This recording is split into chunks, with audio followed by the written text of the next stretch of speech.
So let's see if we can take a moment to think about adding something that we see along the trail when we're hiking, or maybe when we take a moment to pause when we're paddling or wherever it happens to be, and think about in the fall you've got rose hips. So I've done a little sketch, and so how do you go about doing that? Well, you've got a little stem kind of piece that comes down, and they're generally round, maybe a little bit oblong. So there's round. They've got these pieces coming off them, and the ends, I'm sure there's a botanical name for it. They're kind of random pieces that hang down. They're kind of ratty in a way. If the sun is coming in from this side, then this side is going to be a little bit darker. So just darken that up a little bit.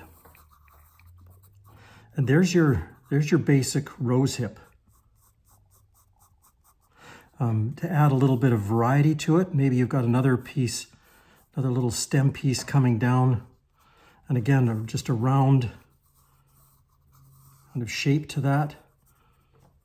Flare out the stem a little bit. And again, those ratty kind of pieces that come off the bottom of the rose hip. Again, this is in the background, so maybe this whole piece is just a little bit darker because it's in the shadow. There you go. So there's a couple of rose hips. Now, to color them, rose hips in the fall are generally kind of orangey red. So, you can do this a couple of ways. You could just take this red, and you see I'm not being real religious about where I put this color.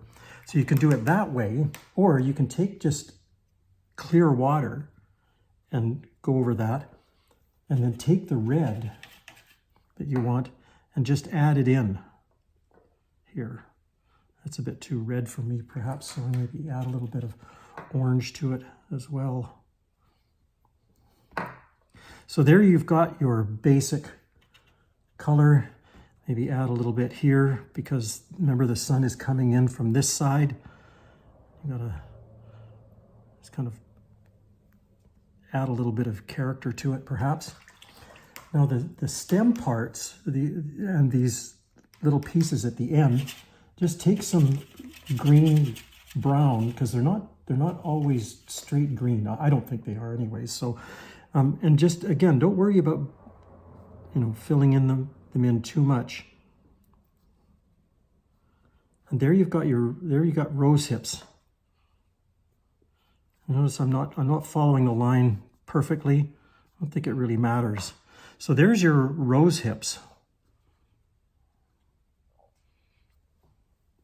So when next time you're out hiking, take along a little sketchbook and then make some notes about where you were going when you saw these rose hips, what the weather was like on that afternoon hike, whatever it happens to be, who was with you along the way, all of those kinds of things. And it's this little vignette of rose hips that's going to trigger all of these wonderful memories. So in fact, you could actually probably put just a little bit of shading in the back of that as well, a little bit of shadow. It's the very lightest color in there. And just be kind of random about this in terms of where those shadows are. There you go. So rose hips, I know you can do it. Give it a try. You'll love whatever you produce. And so hope I encourage you. Get going. You can do it. And I want to just add one more thing about the rose hips that you can do, is that if you're worried that people are not going to think about this as a rose hip, then one of the easiest ways to do that is to actually label it. Rose hip season, as part of your hiking routine. So not only does it look like a rose hip, I think people are going to get it, but the other trick to do that is to actually label it, and people will know right away that you've drawn and painted them a little sketch of a rose hip.